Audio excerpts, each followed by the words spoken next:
Mboka, mboka ngo mokengeli, oyi, mboka ngo mokengeli, Kongo nde mboka, mboka ngo mokengeli, oyi, mboka ngo mokengeli, Kongo nde mboka, mboka ngo mokengeli, oyi, mboka ngo mokengeli, Kongo nde mboka. Oui, bonjour et bonsoir, ça dépend de l'heure à laquelle vous allez suivre cette émission. Mesdames, Demoiselles et Messieurs, vous êtes connectés sur Haut-Parleur Télévision depuis chez vous, depuis Kingasani, depuis Lubumbashi, depuis Bakongo, depuis Lingwala, depuis la commune de Kinshasa et partout dans la République démocratique du Congo. Et merci de suivre une fois de plus votre programme dénommé Espace de la Révolution, un cadre qui met en avant les jeunes comme vous et moi qui pensent, qui voient et qui proposent des thérapies autrement dans le problème qui ronge la société congolaise. Alors, comme annoncé, nous sommes dans le plateau spécial aujourd'hui, un programme spécial pour vous, pour parler de l'émergence de la nation, mais toucher un tout petit peu sa spiritualité. Alors nous discutons autour de la thématique l'apport de la spiritualité dans l'émergence d'un pays comme le nôtre, la République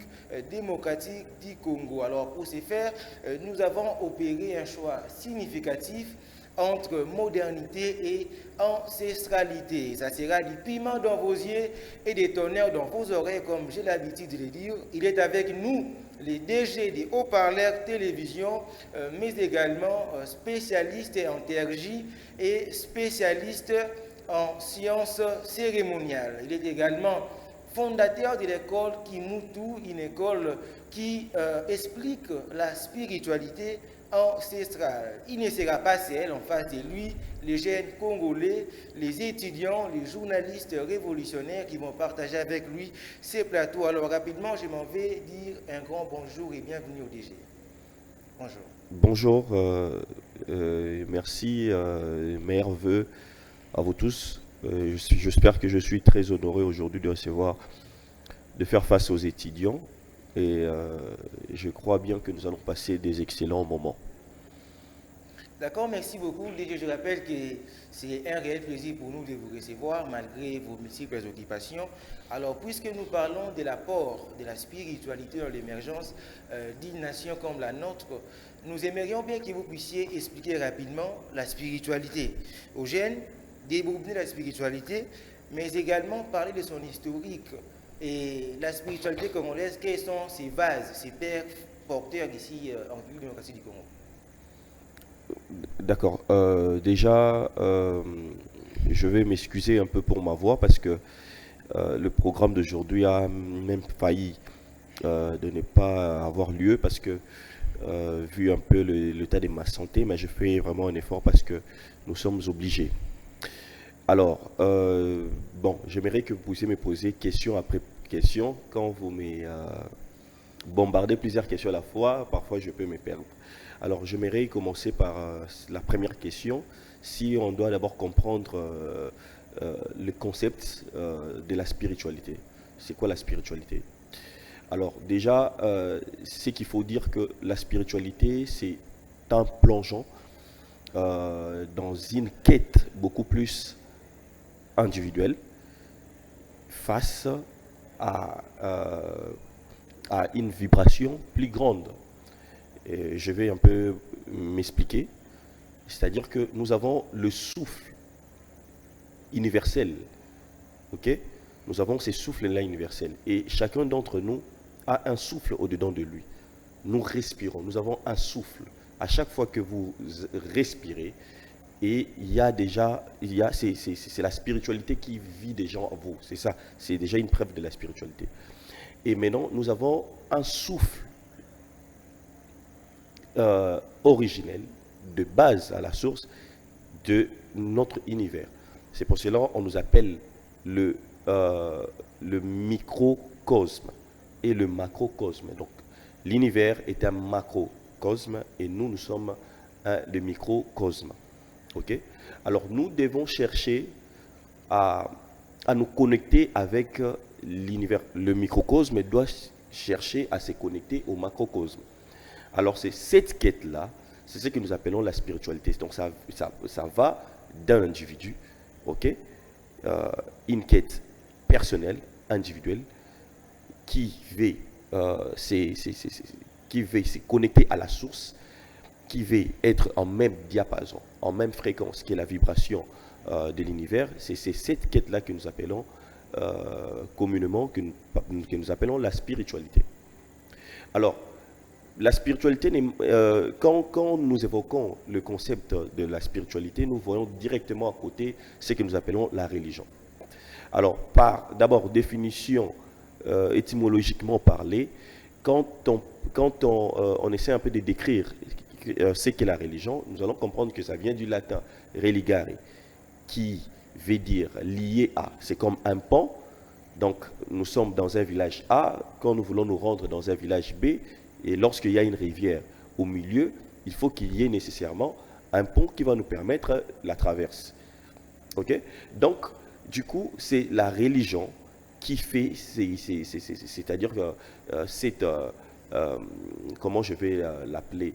C'est comme, donc, je vais retourner à ce que je disais, c'est médiateur, en quelque sorte, qui nous relie d'un point A à un point B.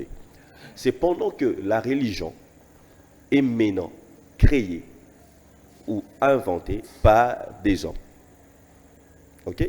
La différence par rapport à la spiritualité. Parce que dans la religion, nous trouvons des dogmes, ok? Des us et coutumes créés et imposés par des humains, des hommes. Vous voyez? Mais, et puis, nous allons voir encore une autre différence, c'est que dans la religion, nous voyons beaucoup plus, ce n'est pas une quête individuelle, c'est beaucoup plus une quête communautaire. Est-ce qu'on peut parler des l'une sans l'autre? Parler de la religion sans la spiritualité, ou la spiritualité sans la religion? Ouf. Bon, à ce stade, c'est un peu, c'est lié. Et c'est ce que nous faisons en particulier, déjà par la création de ce que vous venez de dire, l'école Kimuntu, parce que j'essaie un peu d'implémenter, ce que nous puissions un peu nous dépasser maintenant de la religion, parce que nous sommes beaucoup plus focus, nous sommes beaucoup plus attachés à la religion. Le cas, par exemple, le cas de notre pays. Ok? Donc, vous allez voir que à un certain moment, les gens préfèrent être des pasteurs, même les étudiants que vous êtes, la plupart d'entre vous aspirent à être des pasteurs que à un jour exercer la science qu'ils apprennent. Vous voyez? Donc, nous sommes beaucoup plus, c'est un pays où nous sommes producteurs de pasteurs. Nous sommes producteurs des religieux. Et le résultat, nous avons un résultat. Et le pays, nous sommes parmi les pays les plus pauvres. Si nous pouvons se baser aux statistiques que nous donne, par exemple, la Banque mondiale, l'UNESCO et j'en passe. Ok? Donc, ça prouve, donc c'est une preuve pour nous faire voir que donc, la même formule ne peut que nous donner le même résultat. Donc, si nous voulons changer des paradigmes, si nous voulons changer des choses, donc nous devons essayer de faire les choses autrement. Quelque part, on dit que chaque nation a son symbole spirituel, a également sa spiritualité, allais-je dire. J'espère que nous allons entrer dans les lits du sujet, c'est alors que vous allez essayer de débobiner tout ça. Alors, avant d'entrer là, j'aimerais que vous puissiez d'abord nous expliquer, est-ce que la spiritualité congolaise a été portée par des gens? Qui sont ces gens et c'était en quelle période? Bon, d'abord, la spiritualité congolaise n'existe pas. D'abord, pour entrer, la spiritualité... Dans la plupart des cas, lorsqu'on parle de la spiritualité congolaise, bon, de la spiritualité, nous comme étant noirs, on voit Kimbangu, on voit... Parfois, quand on parle de la culture, si on peut dire la culture congolaise, par exemple, parce que dans la culture, donc on voit la manière de vivre d'un peuple, vous voyez? Ouais. Donc ses croyances et tout ça. Donc je pense que la culture englobe en quelque sorte. Ok? Donc j'aimerais que quelqu'un de l'équipe technique puisse venir m'aider un peu ici.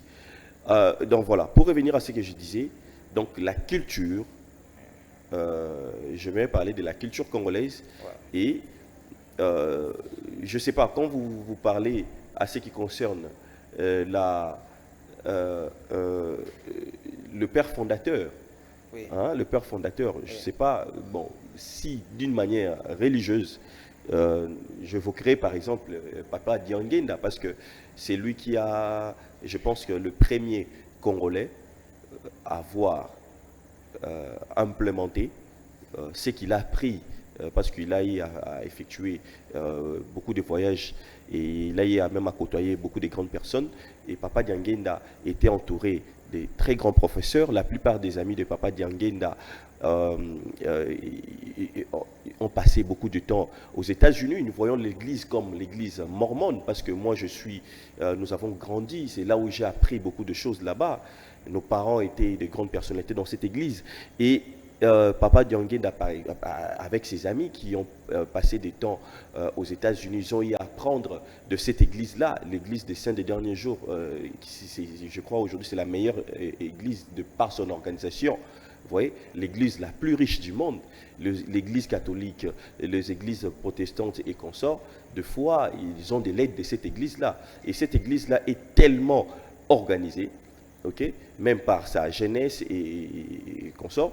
Donc, Papa Diangenda, par exemple, qui avait compris qu'il a appris comment créer une église, comment faire asseoir une religion. Okay? Et il a osé. Et aujourd'hui, nous avons l'église kimbanguiste, hein, qui est un peu partout dans le monde. Une église, je dirais, de Congolais. Okay? Une église des Congolais, une religion congolaise. Je pense que Papa Diangenda, Papa Kisolo Kele et leur frère, le nom Papa Dialungana, voulais-je dire. Kimbangu également. Oui, voilà, Kimbangu aussi. Et d'ailleurs, parce qu'ils sont, ce sont les enfants de Papa Kimbangu. Donc il y a Papa Kimbangu, il y a des Papa Manchua, pardon, pas Manchua, il y a Papa Mpadi, okay? Il y a Ilombo. Et tous ces gens-là, j'ai à travers le métier du journalisme effectué des recherches même, parce qu'actuellement je suis en train de travailler, faire des investigations en ce qui concerne le professeur Kanza. C'est l'un des amis à Papa Diangenda. Hein, c'est l'un des Congolais qui a étudié à Harvard. Hier même, j'étais avec quelques de ses élèves. Vous voyez. Donc, je suis en train de travailler sur ces pas, étudier et faire comment est-ce que je peux apporter un peu la lumière et de traces de tous ces gens-là, de caciques de notre culture et pourquoi pas de la religion africaine, c'est qui ont essayé un peu de faire quelque chose de palpable. Et je vais jeter des fleurs aujourd'hui. Par exemple, il y a Papa Nkoussou qui a eu aussi à mettre en place une religion, si on peut dire, on peut l'appeler comme ça, une église qu'on appelle communément église des Noirs. Vous voyez, il y a beaucoup, il y a vraiment beaucoup qui ont eu un peu, je peux appeler le père, mais de la religion. Ce n'est pas de la spiritualité. De là, on doit essayer un peu de mettre un peu le point sur les i. D'accord, Voilà. c'est très bien. Mais j'aimerais bien que nous puissions parler et de la religion et de la spiritualité dans l'émergence d'une nation. Alors, je rappelle à tout le monde qui nous suit que nous sommes en direct sur Haut-Parleur Télévision. Nos téléphones sont ouverts, vous pouvez interagir avec nous rapidement. Alors, n'hésitez pas à dire ce que vous pensez également à ces sujets. Alors, déjà, quel est l'impact de la spiritualité et pourquoi parler de la spiritualité à l'heure actuelle? Parce que d'autres disent que la spiritualité ainsi que la religion sont des choses qui sont venues endormir les gens. Et aucun pays ne peut se développer avec ça. Donc on a besoin de la technologie, on a besoin de l'intelligence pour faire marcher les choses. Mais pourquoi on doit revenir sur la spiritualité à l'ère actuelle de la modernisation? Quel est son impact et pourquoi doit-on parler de ça? Voilà.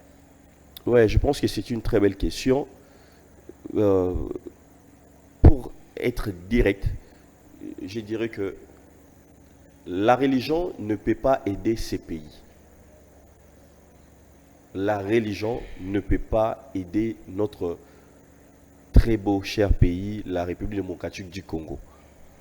Parce que, comme disait Karl Marx, et moi aujourd'hui je le confirme, que la religion est plus que l'opium du peuple. Dans mon introduction, je vous avais bel et bien dit que nous pouvons voir le résultat. Nous sommes quel genre de peuple, j'allais dire. Nous sommes un peuple religieux. Nous ne pourrons même pas compter des églises. Parce que dans toutes les avenues, nous pourrons avoir, donc après chaque 5 mètres, nous pouvons avoir une église. Et ce qui est vraiment absurde, au lieu d'avoir des entreprises, si nous essayons de remplacer ces églises, chaque 5 mètres, s'il y a une église, essayons un peu de les remplacer par des entreprises, des usines. Après 5 ans, venez, on va discuter. Nous allons voir que nous allons progresser. Mais les chrétiens disent que Dieu pourvoira, il faut louer Dieu à tout moment, il faut... Hein? Là, c'est comme si vous mettez en conflit avec les chrétiens. Non, je ne me mets pas en conflit avec des chrétiens, mais c'est juste que je les éclaire. Ils sont mes frères. Donc tous ceux qui sont religieux, ils sont mes frères. Je les éclaire pour leur dire que il faut faire les bilans. Nous sommes d'ailleurs à la fin d'une année, nous sommes à la fin de l'année 2025. Il faut faire les bilans.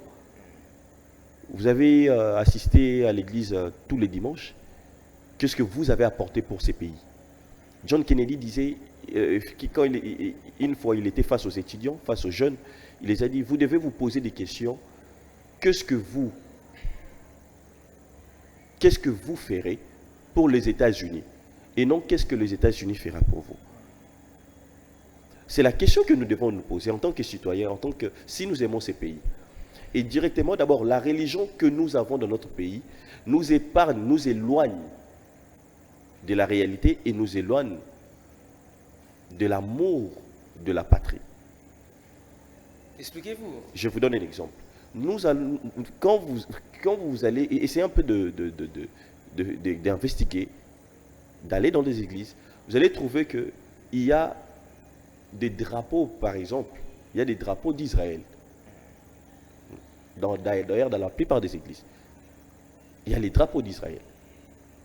Si vous pouvez trouver un drapeau d'Israël, les drapeaux de la République démocratique du Congo ou bien les drapeaux d'autres pays. C'est-à-dire qu'en quelque sorte, c'est un message. Ceux qui font la communication, ils peuvent comprendre. Il y a des messages codés. Ok? À travers nos yeux, il y a des choses que nous pouvons voir et qui va travailler. Et ces choses-là vont travailler, vont impacter notre subconscient.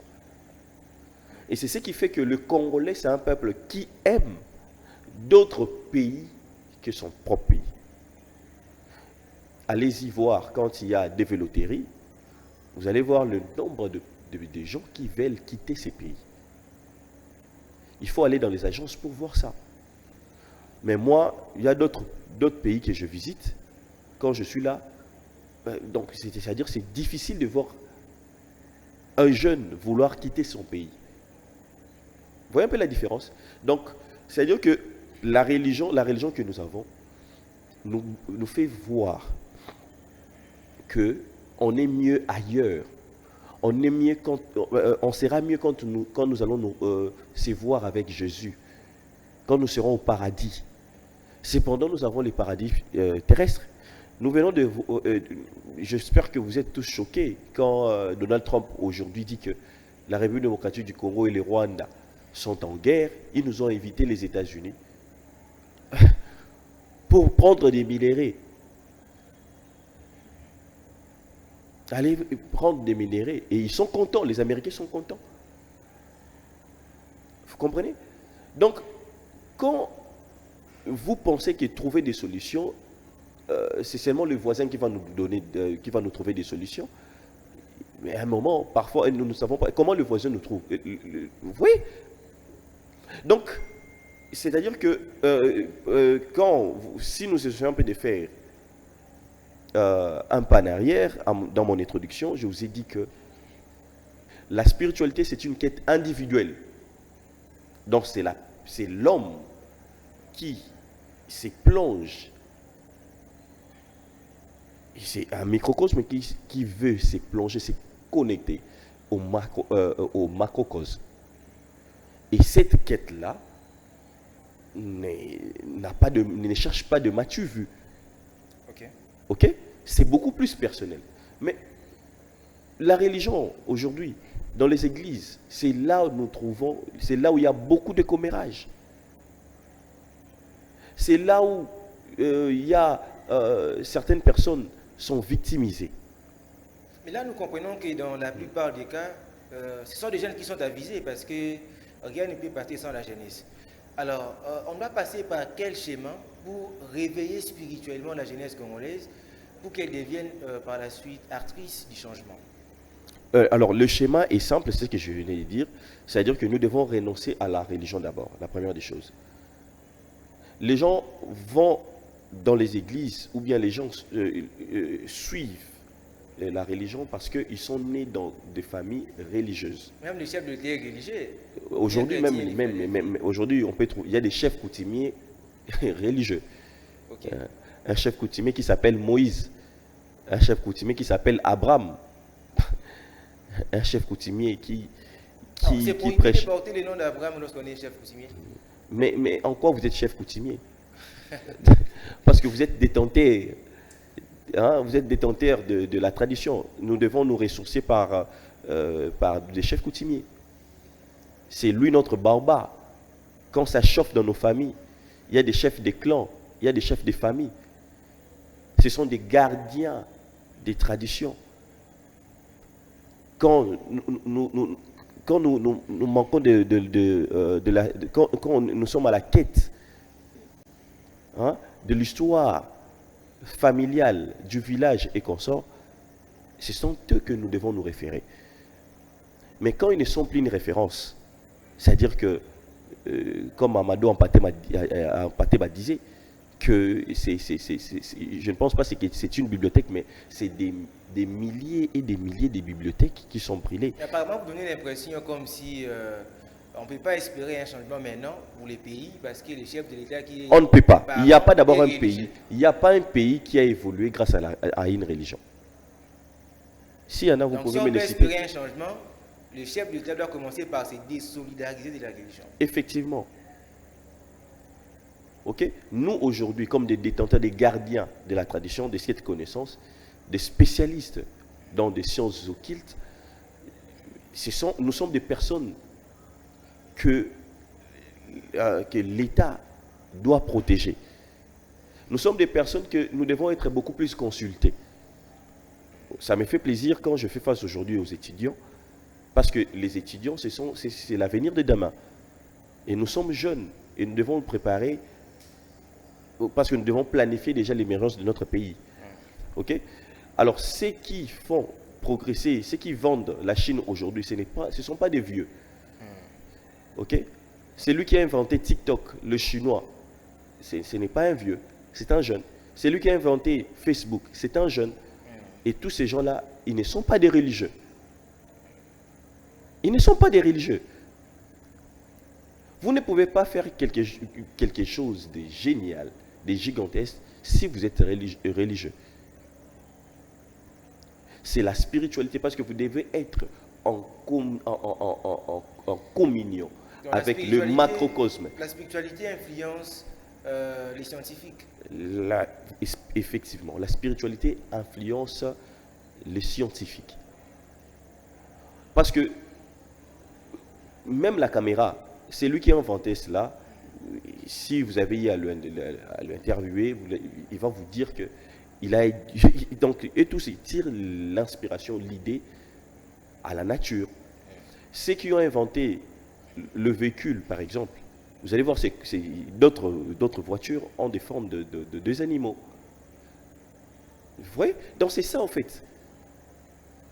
Donc c'est les microcosmes qui tirent son existence, qui tirent son inspiration, qui tirent la vibration, l'énergie au macrocosme. Alors, nous ne sommes pas connectés de par nos politiciens, de par nos religieux, de par nos professeurs et nos parents. Et c'est une malédiction pour ces pays. C'est une malédiction pour ces pays. On va tout de suite passer par la première série de questions. Mais comment trouvez-vous ces faits? Chaque fois, lorsqu'il y a investiture, on comprend que le chef de l'État est intronisé aussi par les chefs coutumiers qui viennent lui remettre les pouvoirs ancestraux et voilà. À quoi sert tout cela? Est-ce que c'est juste une ironie? Ça joue quel impact tout ça? Je pense que c'est juste d'une manière symbolique.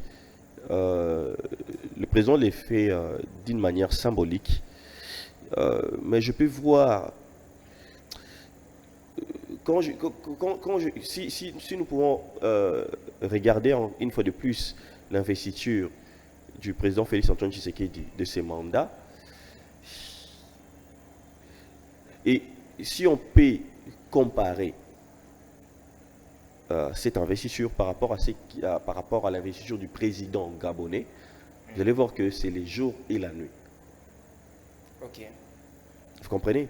Parce que c'est un rituel en fait. L'investiture d'un président, c'est lui qui va représenter tous les détenteurs de la tradition, tous les mystiques, parce que le président représente les sorciers du pays. Le président représente les militaires, les policiers, les politiciens, les étudiants. Le président représente tout le monde. Vous voyez? C'est une charge. Alors, je pense bien que aujourd'hui, est-ce que d'abord les gens respectent les coutumiers? Et nous avons vu lors de son investiture récente, excusez-moi, on lui a remis la canne, on lui a remis les Oui, c'est ça que je disais, c'est juste d'une manière symbolique. Il a porté la médaille. C'est d'une manière symbolique. Parce que la coutume, ces pouvoirs-là, c'est juste, donc c'est un pouvoir en fait. Ok? C'est le pouvoir.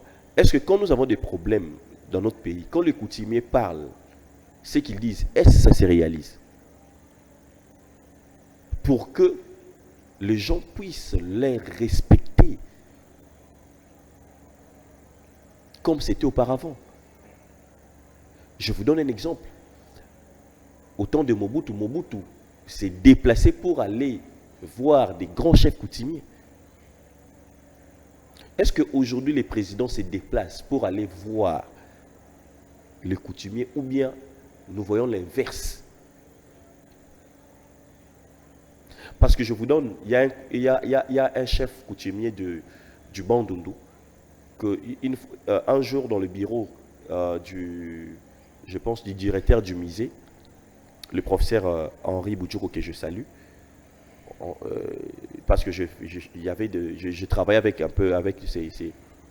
le DG du musée et on s'est vu avec un cousin de ces chefs-là qui venait de la Belgique et qui m'a relaté. Son oncle était un chef coutumier puissant à l'époque de Mobutu. Et c'est lui qui a fini la guerre des Chaba. Mobutu, parce qu'il y avait la guerre et ce qui s'est passé là-bas avec Tshombe, Moïse Tshombe et les consorts. Et la guerre n'arrivait pas à prendre fin. Et Mobutu, comme il respectait et il était en communion avec ses coutumiers, et ces coutumiers-là avaient du pouvoir, parce qu'aujourd'hui aussi, il y a des coutumiers, il y a ceux-là qui ont ces pouvoirs. Mais est-ce qu'ils sont valorisés? Est-ce qu'ils sont respectés? Ce sont des questions que nous nous posons. Et est-ce qu'ils se respectent? C'est aussi une question. Parce que je pense que, c'est quelque chose de dire, un chef qui a du pouvoir, c'est-à-dire qu'il se respecte. Non, mais actuellement, on retrouve le chef coutumier dans le bar, en train de prendre la prémisse, l'issumoko. Mais c'est ça la question qu'on se pose. Mais non, est-ce ont quand les gens passent, est-ce que les gens lui respectent? Quand les gens voient, est-ce qu'ils les respectent? Non. Les gens ne lui respectent pas. Pourquoi? Parce que lui ne s'est pas respecté. Ok? Donc, c'est ce que je disais. Et c'est ces chefs coutumiers-là que Mobutu a demandé de faire quelque chose afin que la guerre puisse prendre fin. Et ces chefs, et tellement que Mobutu a beaucoup insisté, et le chef a commis une erreur de quitter son fief pour aller là-bas, finir la guerre. Et à son retour, les ancêtres lui ont frappé. Et c'était sa mort. Parce qu'un chef ne quitte pas son village sans pour autant demander l'aval aux esprits qu'il incarne et qu'il garde. Là, vous nous relatez une autre réflexion autour de la mort. Autour de ces chefs-là, c'est ce que je vous dis. C'est ce que je vous dis. C'est ce qui faisait que Mobutu s'est déplacé, il allait vers ses détenteurs, ceux qui s'est respecté. Le pouvoir obéit ou respecte le pouvoir. Vous comprenez? Donc, c'est ça, c'est ce que je suis en train de dire. C'est un grand travail. Il y a la religion qui a réussi à détruire, à détrôner nos chefs coutumiers. Ok? Quand les gens ne les respectent plus et l'État fait, je ne sais pas si l'État les approvisionne ou bien l'État le respecte. Mais apparemment, c'est parce que les pouvoirs ancestrales est considéré comme la sorcellerie. Alors, on va tout de suite revenir avec vous pour nous établir la différence entre la sorcellerie et les pouvoirs coutumiers. Mais avant cela, on va prendre d'abord la première série de questions. On va commencer par Glody Lileke, qui est un jeune étudiant, journaliste révolutionnaire, mais également honorable au Parlement des étudiants de Kinshasa. Alors, Glody, vous avez la parole. Merci bien. Je tiens à saluer la pertinence de l'intervention de notre cher invité, que je salue très vivement. Mais avant que je ne pose mes questions, que j'en aurai, je crois, deux, je n'ai pas eu, c'est bien les volontaires de l'État. La première question revient à la définition avec laquelle vous êtes servi pour définir le mot religion. Vous avez dit, de manière un peu plus philosophique, que c'est une quête personnelle de la vérité. Ce qui me tient en cœur. Vous vouliez, et parce que c'était un appel que vous avez lancé, que le pouvoir, pour dire, le gouvernement devrait prendre soin de vous qui êtes des scientistes des occultes à la place des religions. Et que vous savez, en philosophie, on dit, pour bien prouver la clarté d'une chose, nous devons toucher à son contraire. Vous avez découvert qu'il y a une faiblesse de la part des religieux. Qu'est-ce que l'État devrait voir de chez vous pour voir que non, vous méritez la confiance? Parce que peut-être il a essayé de faire confiance aux religieux, ceux-là ont échoué. Et vous, les scientistes occultes, qu'est-ce qui vous différencie des religieux? Parce que moi, je m'attendais à ce que vous nous disiez de ce qui s'est passé avant ou après. Les quelques pays étrangers qui se sont servis des scientistes occultes, qui ont quand même évolué, qui ont quand même eu des développements pour que l'État leur fasse confiance. Mais vous, qui ne croyez pas aux religieux, qu'est-ce que vous avez fait ailleurs tout comme ici pour que l'État soit persuadé de vous faire confiance? C'est la première de mes questions. Je ne sais pas si je dois accélérer. Non, d'accord. Non, je vais répondre. Je vais d'abord répondre. Oui, merci pour cette question très pertinente. Alors, je vous dirais déjà que les politiciens savent que, parce que ce qu'ils sont, ils sont nos produits. Et je vais vous dire un truc. Pour qu'un pasteur puisse faire les pleins dans son église, vous savez ce qui se passe? Ils viennent nous voir. Non, il ne faut pas dire ça. Je vous dis. Ça, non. Mais je vous dis, faire tomber les gens, je vous dis. Nous avons aujourd'hui des pasteurs qui ont des pouvoirs tels que Joël Francis, Denis Lessé. C'est nous. C'est nous. Je suis expert en sciences occultes. Je sais de quoi je parle. Je sais de quoi je parle. Ok? C'est nous. Donc, Parce que Dieu n'a pas de puissance. Non, ça n'a rien à voir avec Dieu. Parce que là, ça va nous amener à autre chose. Il faut définir d'abord le concept Dieu, c'est quoi, et vous voyez tout ça. Parce que c'est ce que je venais de vous dire. En fait, la religion, ok? La religion nous amène dans une vie communautaire, ok? Il y a des dogmes, il y a des choses inventées par des hommes, comme vous et moi. Mais dans la spiritualité, ce n'est pas le cas. Est-ce qu'on s'est fait comprendre? vous me dites, qu'est-ce qui fait que vous puissiez respirer? Est-ce que vous avez prié Dieu pour que vous puissiez respirer? C'est la grâce. Non, ça n'a rien à voir avec la grâce. Qu'est-ce que vous entendez par la grâce? C'est juste, Hein? c'est son droit. Qu'est-ce qui fait qu'on respire? son droit. C'est une très belle question. Et écoutez-moi très bien. L'homme est ici, sur terre. Vous êtes là, ce n'est pas par hasard. Nous sommes ici pour accomplir une mission. Ok? Parce que si nous nous prions, si nous allons à l'église, si ceux qui me regardent pensent qu'il faut aller à l'église, il faut, pour avoir la grâce, c'est Dieu qui fait. Et les lions, qui est le pasteur du lion? Qui est le pasteur du chimpanzé? Quand vous allez à l'église, votre chien reste à la maison. Qui prie pour lui? Pour qu'il puisse vivre, pour qu'il puisse trouver à manger. Et les oiseaux du ciel. Ok? Voilà.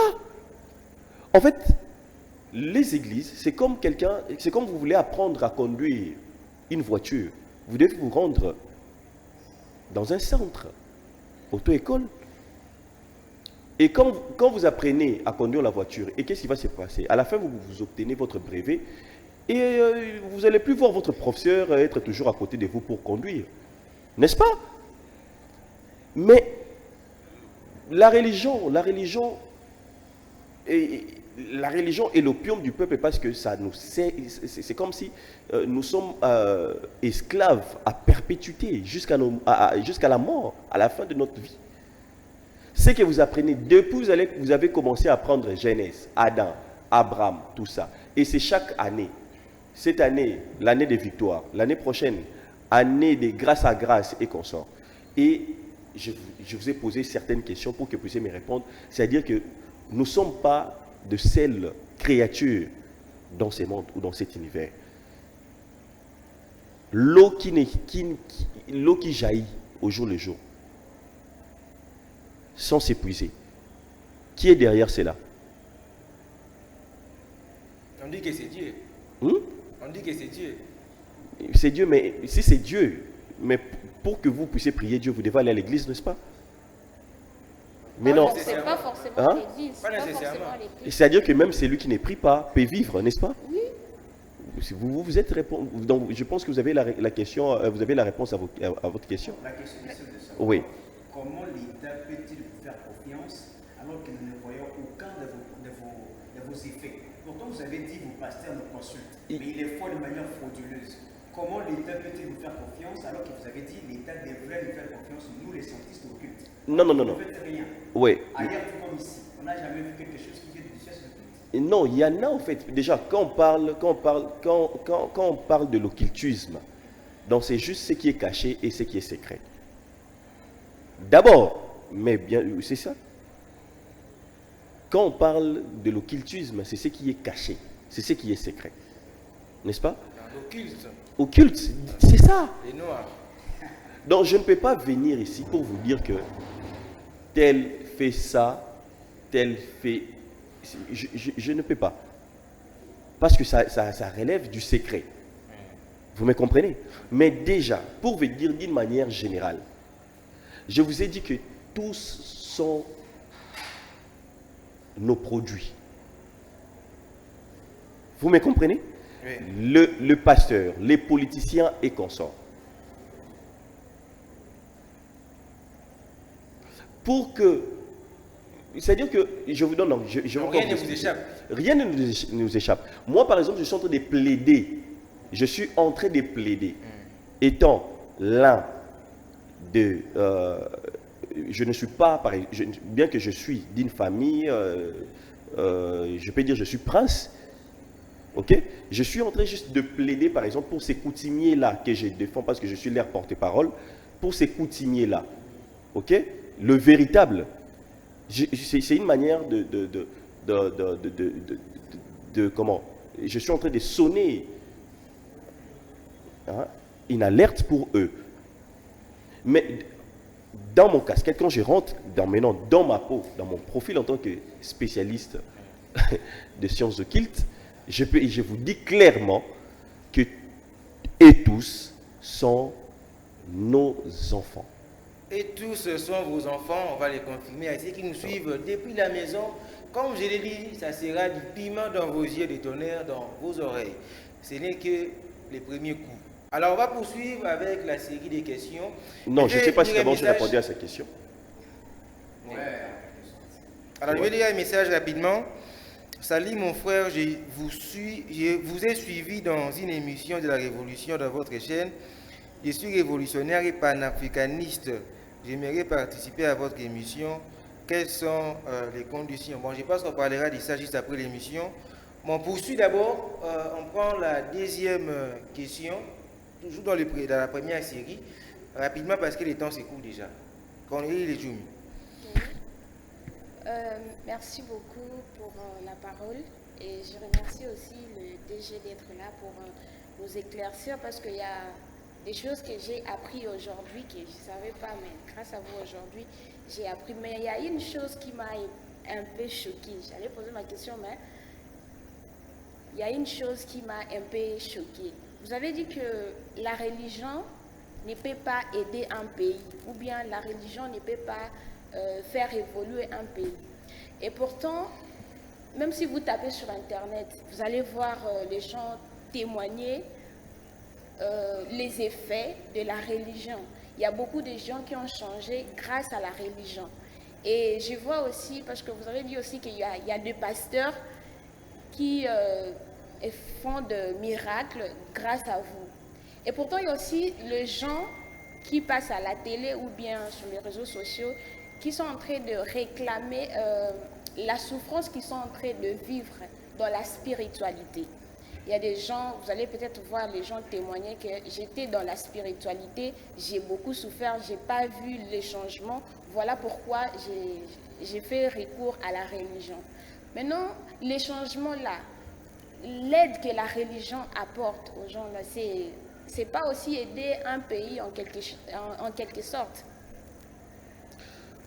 Bon, je m'aimerais, par rapport à votre question, pour aller un peu vite, d'abord, il faut, si quelqu'un dit qu'il était dans la spiritualité, et ça ne l'a pas aidé, il pense que depuis qu'il est dans la religion, apparemment ça va mieux, c'est qu'il n'a pas compris, d'abord il ne sait pas ce qu'il veut dire la spiritualité.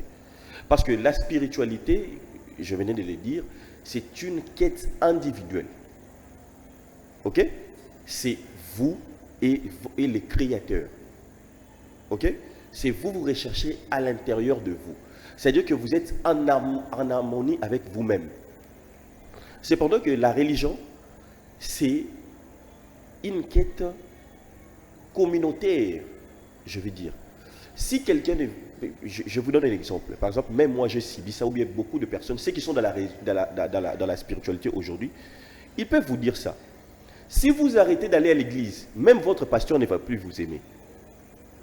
Même ta famille peut te détester. Ok?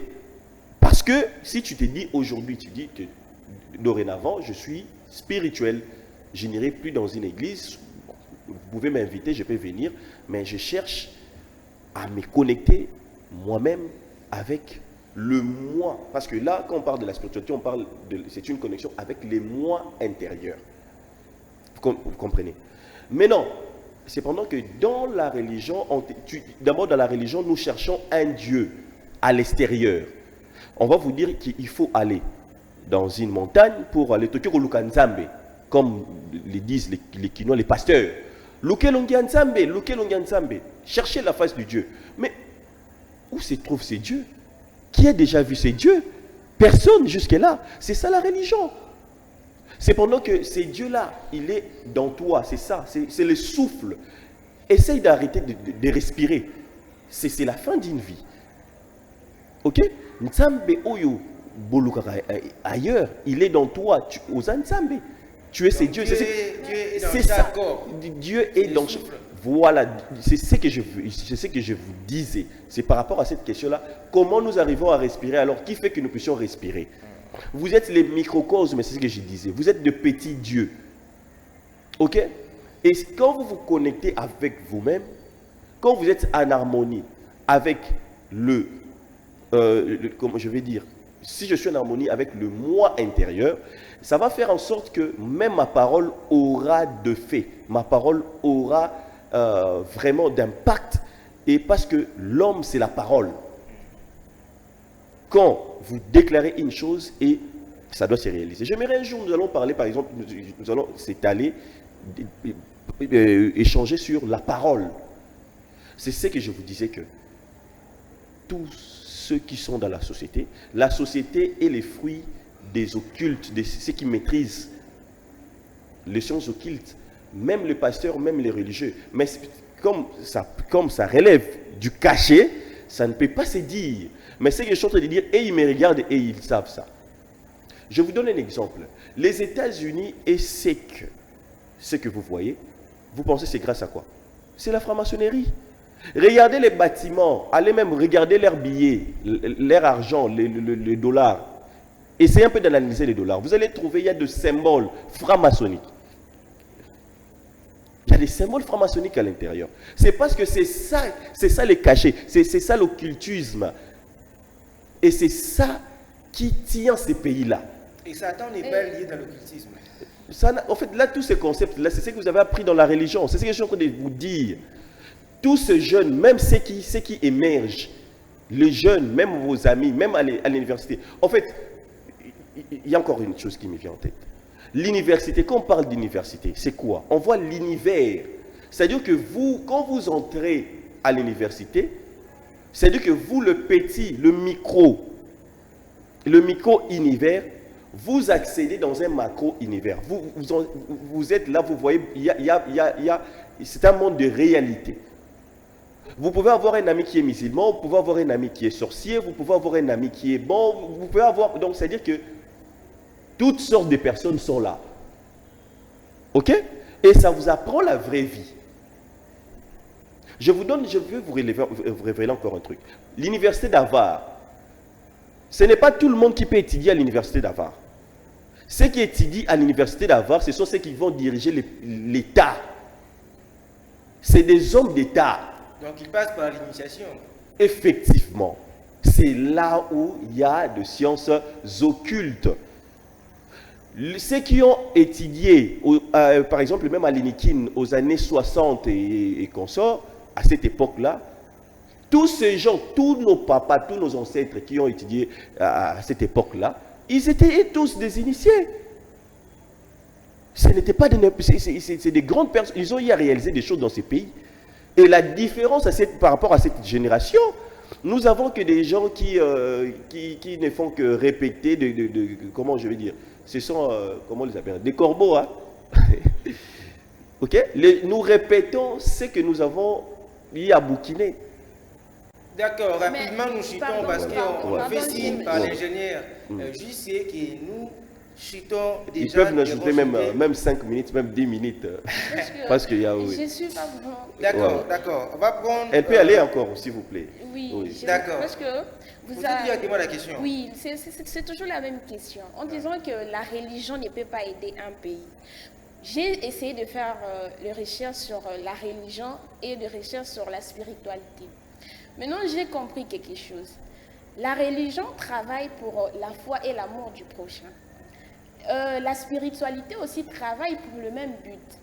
La spiritualité travaille, nous permet de garder notre nature et tout, et comment vivre avec son prochain.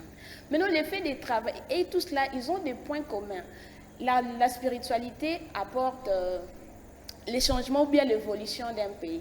Mais pourquoi pas la religion? Vous pouvez nous expliquer vraiment, j'aimerais vraiment comprendre. Pourquoi pas la religion? Mais c'est ce qui... Bon... je ne sais pas comment les dire en un mot. Comment les dire en un mot? Vous savez d'abord à la base de la création de la religion, c'est comme la démocratie. Il y a des concepts, comme par exemple la démocratie, le pouvoir du peuple. Vous savez? Mais ça a été inventé pourquoi? C'est le pouvoir du peuple. C'est-à-dire que le peuple désigne une personne qui va les représenter. Mais lorsque cette personne va accéder au pouvoir, cette personne ne va pas servir ces peuples-là. Ce sont des secrets, c'est ça, ça relève de nous, ça relève de l'occultisme. Ok? On vous dit, donc c'est un système. La démocratie, le pouvoir du peuple. Mais vous allez voir, vous pouvez constater même notre pays. C'est lui-là qui va dire, votez-moi. Une fois que je serai au pouvoir, je vais travailler pour vous. Alors, nous avons des députés. Quelles sont les lois que nos députés ont votées en faveur de la population? Mais c'est tout à fait normal parce que vous êtes dans la démocratie. C'est comme ça. C'est de même avec la religion. La religion a été inventée pour que l'homme puisse travailler sans qu'on puisse lui payer. Il travaille au nom d'un Dieu qui ne voit pas. Ok? Si on te demande de travailler, on te dit, fais ces champs, cultive les champs de 1000 mètres carrés, au nom de Dieu, tu vas les faire sans pour autant exiger le salaire à la personne qui t'a dit de les faire. Mais si je t'ai dit, par exemple, madame, kombole langai ndaku oyo, par exemple, les alliés 100 mètres carrés, tu vas te fatiguer à la faire au sein d'un transport, au sein d'un tu peux me porter plainte, tu peux m'amener à la justice et consort. Parce que c'est un travail que je vous ai donné et ça mérite un salaire. Donc la religion est là pour aveugler l'homme. Et effectivement, la religion a été conçue, c'était pour que l'homme puisse travailler. Parce que ces gens-là ont vu que il faut que nous puissions continuer, c'est le capitalisme en fait. Ce sont des capitalistes qui ont inventé la religion. Ce sont des capitalistes. Nous ne pouvons pas avoir tout le monde. Hein? Tout le monde ne peut pas travailler seulement pour avoir du salaire. Comment est-ce que nous pouvons faire travailler d'autres personnes sans pour que nous puissions leur payer? Et ils vont travailler au nom de Dieu. Parce qu'ils avaient déjà compris que le comportement de l'homme, quand vous lui demandez de faire quelque chose au nom de Dieu, ils les font directement. Parce que l'homme sait qu'il y a un ciel à gagner. Effectivement. Il y a un enfer à éviter. Alors rapidement, nous poursuivons l'émission. On va prendre la dernière question de la première série. Je ne sais pas si on arrivera à la deuxième, troisième et quatrième série, vu que le temps nous est tellement parti. Alors, je donne la parole à un homme qui s'appelle Sadio Sinoumé, Sadio Mané de la presse. Il s'appelle Rinili Babia. Il est également DG d'une plateforme en ligne dénommée agircommunicationnel.cd. Alors, vous avez la parole rapidement, vous allez droit au but. Oui, monsieur le DG, j'aimerais savoir qu'est-ce qui vous garantit réellement que ce pays connaîtra son changement grâce à la spiritualité? Parce que ce pays fait face à plusieurs crises, notamment la guerre. Et qu'est-ce qui vous garantit que ce pays connaîtra les changements grâce à la spiritualité? Alors, ce qui me garantit, d'abord parce que la spiritualité a une discipline plus que l'armée. Dans l'armée, on dit que la discipline est la mère des armées. Ok? Alors, toute société qui n'a pas une discipline, je pense qu'elle s'étend vers la chute, vers le chaos. Ok? Alors, vous allez remarquer dans notre société, quelqu'un peut voler. Ok? C'est lui qui vole, on ne lui fait rien. Ou soit, essayez un peu de voir. Parce qu'il y a ce que même le juriste appelle la jurisprudence. Comment se fait-il que quelqu'un qui a détourné, quelqu'un qui a volé, quand il n'est pas puni, quel est le message qu'on envoie à d'autres personnes? Vous comprenez? C'est-à-dire qu'il faut voler. Mais quand on voit que c'est lui qui a volé, c'est lui qui a fait du mal, qui est puni, c'est un message. Je vous donne un exemple. J'ai l'habitude de visiter les pays arabes. Dans les pays arabes, je ne sais pas si c'est tous les pays, mais je pense qu'on ne vole pas. Nous avons eu à faire cette expérience-là. Il y a un ami qui a oublié son téléphone, je pense que c'était comme dans un coin chaud de la ville, comme par exemple le rond-point Victoire. Imaginez, vous oubliez votre téléphone quelque part là, et après, Après un moment, arrivé à l'appartement, chez vous, vous revenez, vous vous rendez compte, j'ai oublié un téléphone, vous revenez et vous trouvez votre téléphone. Ça m'avait beaucoup intrigué, c'était formidable et j'ai cherché à comprendre, mais comment sont ces peuples, pourquoi ils ne volent pas comme nous? C'est parce que la punition d'un voleur, la punition d'un voleur est tellement... Je ne sais pas comment la décrire. Donc, tout le monde a horreur du vol. Et dans la spiritualité chez nous, parce que c'est d'abord dans la spiritualité, vous prêtez un serment. Ok? Vous prêtez un serment. Et ces serments-là, c'est votre mort que vous signez. Que si je vole, ceci va m'arriver. Et c'est un serment. C'est ça la discipline qui est dans des sciences, qui est dans la spiritualité, qu'on ne peut pas trouver dans la religion. Dans la religion, on va dire que Dieu lui pardonne. Mais apparemment, ça n'a pas d'efficacité parce que les plus grands détourneurs aujourd'hui, les politiciens, surtout chez nous au Congo, sont des francs-maçons. Non, bon, ils sont des francs-maçons. Est-ce qu'il a volé la franc-maçonnerie? Est-ce qu'il n'a pas volé la franc-maçonnerie? C'est ce que je vous disais qu'il y a dans d'autres États, ce sont ces sciences-là qui tiennent, qui sont des jalons de cette société, de ces sociétés-là. Mais nous, par contre, ce n'est pas ça. D'accord. Voilà. Nous chutons déjà, j'espère que prochainement on reviendra pour discuter en long et à large autour de ces thématiques sensibles. L'apport de la spiritualité dans le développement d'un pays comme les nôtres. Alors, rapidement, léger, vous citez, quelle est la différence entre la sorcellerie et la coutume? Parce que souvent, les chrétiens, on a tendance à confondre, bon, à dire que c'est la même chose. Donc, quand on voit quelqu'un exercer des pouvoirs ancestrales, on dit que c'est la sorcellerie. On ne sait pas comment dissocier. Est-ce que c'est dissocié ou c'est la même chose? D'accord, merci. Et par exemple, en Europe, les sorciers, ce sont ceux qui donnent des solutions dans la société. Un sorcier. Un sorcier. C'est lui qui a inventé Facebook, c'est un sorcier. C'est lui qui a inventé les téléphones que vous utilisez, c'est un sorcier. C'est lui qui a inventé le micro que nous utilisons pour que la caméra, le faisceau, pour que nous puissions émettre partout. Un sorcier, c'est un génie. Un sorcier, c'est quelqu'un à respecter et à préserver. Et les sorciers dans d'autres cieux, ils sont pris en charge par l'État. Vous comprenez? Un sorcier, c'est quelqu'un qui est conscient. C'est un faiseur du bien et du mal, mais qui sera condamné.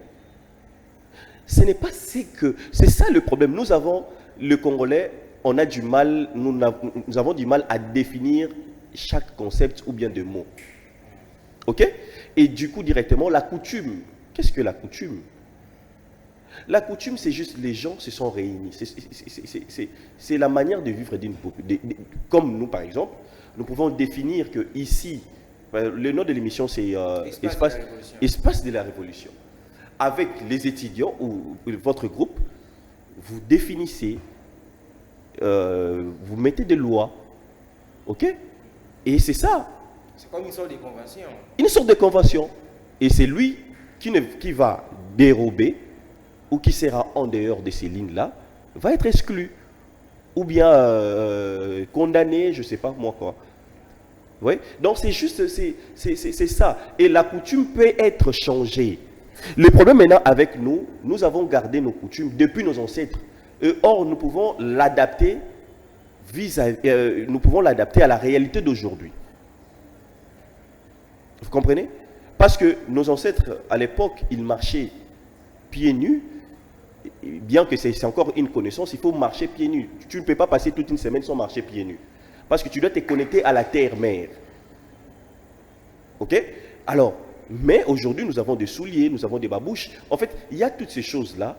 Et je vous donne...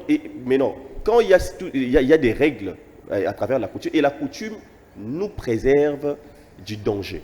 Je vous donne un cas, chez les Luba par exemple. Le Chibaou. Quand une femme qui est mariée légitimement, qu'on l'a dotée, va flirter ou avoir des rapports sexuels avec un autre homme à l'extérieur, donc hors le lit conjugal, cette femme-là sera frappée. Qu'elle soit musulmane, qu'elle soit chrétienne, tout ça, même Jésus ne peut pas, ne peut rien faire. Vous voyez? Donc, je pense que la coutume, c'est une très bonne chose. Et les gens aiment, quand la coutume nous protège, les gens sont d'accord avec ça. Quand elle nous frappe, quand ça frappe, là, les gens ne sont pas contents. C'est parce que nous avons perdu ce que je venais de dire, la discipline. Nous voulons vivre dans le désordre, dans le chaos, dans la grâce, et c'est ce qui crée... D'accord. Nous avons perdu la discipline, nous voulons vivre dans la grâce.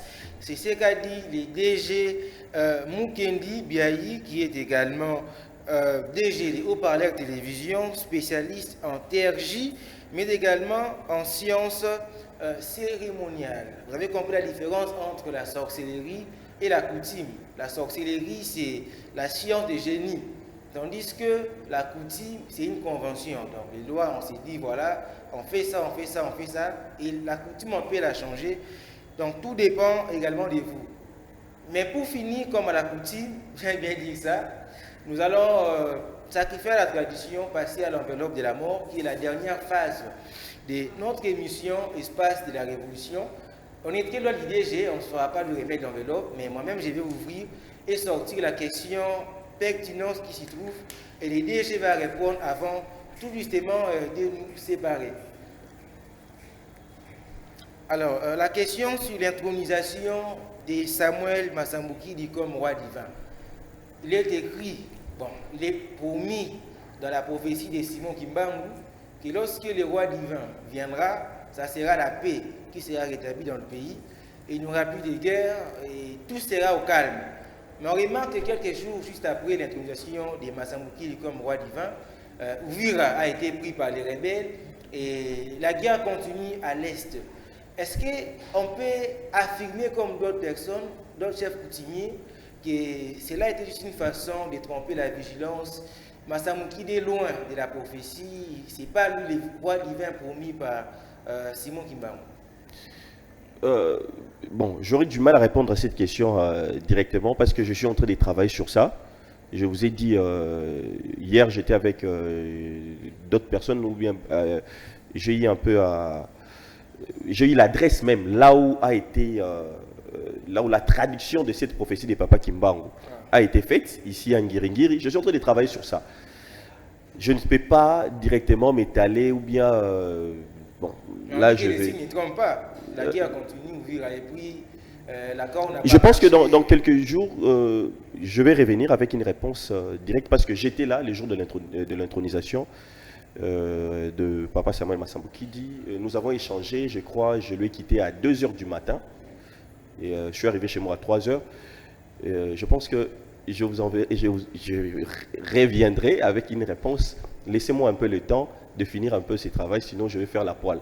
D'accord. Merci DG Mukendi d'avoir pris part à cette émission. Merci d'avoir honoré à l'invitation de la jeunesse congolaise, en particulier la jeunesse révolutionnaire. C'était tout pour aujourd'hui. Je m'en vais rapidement à la régie pour faire un clin d'œil spécial à l'ingénieur JC qui était derrière la caméra, mais également Madame Esther accompagnée d'Elohim. Retrouvons-nous le vendredi prochain à la même heure. Merci.